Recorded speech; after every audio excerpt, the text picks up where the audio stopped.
ಮೂರನೇ ಕೃಷ್ಣಪ್ಪ ಇದು ನವೀನ್ ನಾರಾಯಣ ಘಟ್ಟ ಅವರು ನಿರ್ದೇಶಿಸಿರುವಂಥ ಚಿತ್ರ. ಇದು ಥಿಯೇಟರ್ನಲ್ಲಿ ಒಂದಷ್ಟು ಪ್ರಶಂಸೆಯನ್ನ ಪಡ್ಕೊಂಡು ಈಗ OTTಗೆ ಅಮೆಜಾನ್ ಪ್ರೈಮ್ಗೆ ಬಂದಿದೆ. ಇಲ್ಲಿ ವೀರಣ್ಣ ಅನ್ನೋ ಒಂದು ಕ್ಯಾರೆಕ್ಟರ್ ಇದೆ. ಅವನು ಗ್ರಾಮ ಪಂಚಾಯಿತಿಯ ಪ್ರೆಸಿಡೆಂಟ್. ಈಗ ಎಲೆಕ್ಷನ್ ಒಂದು ಆಗ್ತಾ ಇದೆ.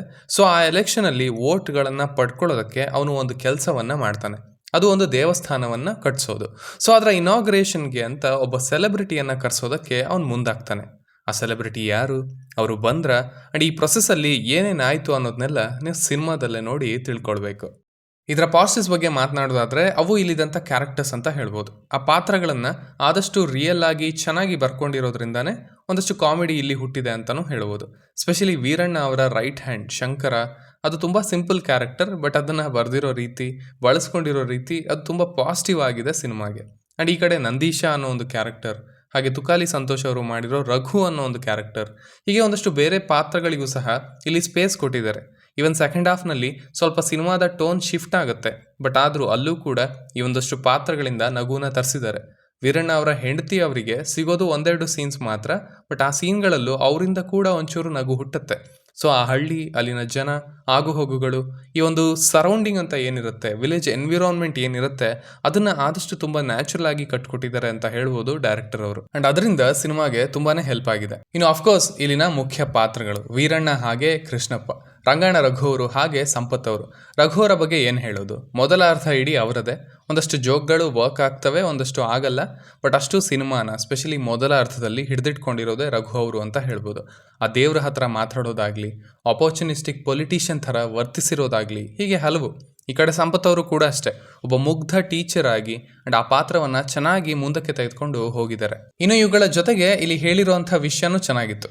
ಇಡೀ ಸಿನಿಮಾ ಏನು ಅಂತ ನಿಮಗೆ ಗೊತ್ತಾಗಿರುತ್ತೆ, ಬಟ್ ನಂತರ ಕೂಡ ಅದು ಕೊನೆಯಲ್ಲಿ ಬಂದು ಒಂದಷ್ಟನ್ನ ಆ ಪಾತ್ರದಿಂದ ಹೇಳಿಸಿದಾಗ ಅದು ಇನ್ನೂ ಚೆನ್ನಾಗಿ ತಲುಪತ್ತೆ ಜನರಿಗೆ. ಆಗಲೇ ಹೇಳಿದ ಹಾಗೆ ಫಸ್ಟ್ ಹಾಫ್ ಫನ್ ಆಗಿರುತ್ತೆ, ಬಟ್ ಎರಡನೇ ಅರ್ಧ ಸ್ವಲ್ಪ ಸೀರಿಯಸ್ ಆಗುತ್ತೆ ಸಿನಿಮಾ. ಅದಾದರೂ ಕೂಡ ಆ ಸೀಕ್ವೆನ್ಸ್ಗಳನ್ನು ತುಂಬ ಮೆಲೋಡ್ರಾಮೆಟಿಕ್ ಆಗಿ ಇಲ್ಲಿ ಹ್ಯಾಂಡಲ್ ಮಾಡಿಲ್ಲ, ಆದಷ್ಟು ಲೈಟ್ ಹಾರ್ಟೆಡ್ ಆಗಿ ಸಿಂಪಲ್ ಆಗೇ ಇಟ್ಟಿದ್ದಾರೆ. ಅಂಡ್ ಅದರಿಂದಾನೇ ಇದು ತಕ್ಕಮಟ್ಟಿನ ಎಂಟರ್ಟೈನರ್ ಆಗಿ ಉಳ್ಕೊಳ್ಳೋದು. ಕೊನೆಗೆ ಏನನ್ನ ಎಷ್ಟು ಪ್ರಮಾಣದಲ್ಲಿ ಇಡ್ತಾ ಇದ್ದೀನಿ, ಸಿನಿಮಾ ಮುಗಿದ ಮೇಲೆ ಪ್ರೇಕ್ಷಕರ ಹತ್ರ ಯಾವ ಥರದ ಫೀಲ್ ಉಳಿಬೇಕು ಅಂತ ಅವರಿಗೆ ಕ್ಲಾರಿಟಿ ಇತ್ತು ಅಂತ ಅನ್ಸುತ್ತೆ. ಆ ಟೋನ್ನ ಅವರು ಆದಷ್ಟು ಹಾಗೇನೆ ಮೇಂಟೈನ್ ಮಾಡಿದ್ದಾರೆ ಇಡೀ ಸಿನಿಮಾ ಪೂರ.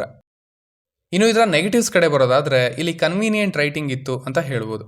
ಎಲ್ಲ ತುಂಬ ಈಸಿಯಾಗಿ ನಡೆದು ಹೋಗುತ್ತೆ, ಎಲ್ಲವನ್ನ ನೀವು ತುಂಬ ಹಿಂದೆಯಿಂದ ಗೆಸ್ ಮಾಡ್ಬೋದು ಯಾವುದು ಯಾವ ರೀತಿ ಎಂಡ್ ಆಗುತ್ತೆ ಅಂತ. ಅದು ಹಾಗೇನೆ ಆಗುತ್ತೆ. ವೆರಿ ಸಿಂಪಲ್ ಆ್ಯಂಡ್ ಈಸಿ ಮಾಡ್ಕೊಂಡಿದ್ದಾರೆ.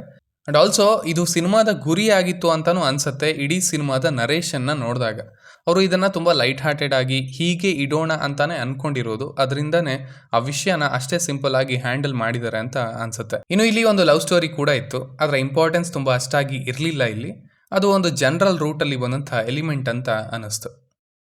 ಸೊ ಸಿಂಪಲ್ ಆಗಿ ಹೇಳೋದಾದ್ರೆ ಇಟ್ಸ್ ಅ ಡೀಸೆಂಟ್ ವಾಚ್ ಅಂತ ಹೇಳ್ತೀನಿ. ರಂಗಾಯಣ ರಘು ಅವರಿಂದ ಹಾಗೆ ಅವರ PA ಅವರಿಂದ ಅಲ್ಲಲ್ಲಿ ನಗು ಬಂದಿದೆ.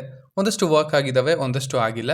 ಥಿಯೇಟರ್ನಲ್ಲಿ ಇವು ಇನ್ನೂ ಹೆಚ್ಚು ಎಫೆಕ್ಟನ್ನು ಬೀರಿರ್ತಿದ್ವು ಅಂತ ಅನಿಸುತ್ತೆ. ಆ್ಯಂಡ್ ಇವುಗಳ ಜೊತೆಗೆ ಒಳ್ಳೆ ಮೆಸೇಜ್ ಕೂಡ ಇದೆ ಸಿನಿಮಾದಲ್ಲಿ. ರೈಟಿಂಗ್ ಕೊನೆಯಲ್ಲಿ ಎರಡನೇ ಅರ್ಥದಲ್ಲಿ ತುಂಬ ಕನ್ವೀನಿಯೆಂಟ್ ಆಯಿತು ಅಂತ ಅನ್ನಿಸ್ತು. ಅದೊಂಚೂರು ಬೆಟರ್ ಆಗ್ಬೋದಿತ್ತು ಅನ್ನೋ ಫೀಲ್ ಕೂಡ ಬಂತು. ಸೊ ಇಷ್ಟು ನನ್ನ ರಿವ್ಯೂ ಆಗಿತ್ತು ಈ ಸಿನಿಮಾದ ಬಗ್ಗೆ. ಇನ್ನು ನೀವು ಆಲ್ರೆಡಿ ಇದನ್ನು ನೋಡಿದರೆ ನಿಮಗೆ ಇದು ಹೇಗೆ ಅನ್ನಿಸ್ತು ಅನ್ನೋದನ್ನು ಖಂಡಿತ ಕೆಳಗಡೆ ತಿಳಿಸಿ. ಆ್ಯಸ್ ಯೂಶುವಲ್ ಮತ್ತೆ ಸಿಗೋಣ.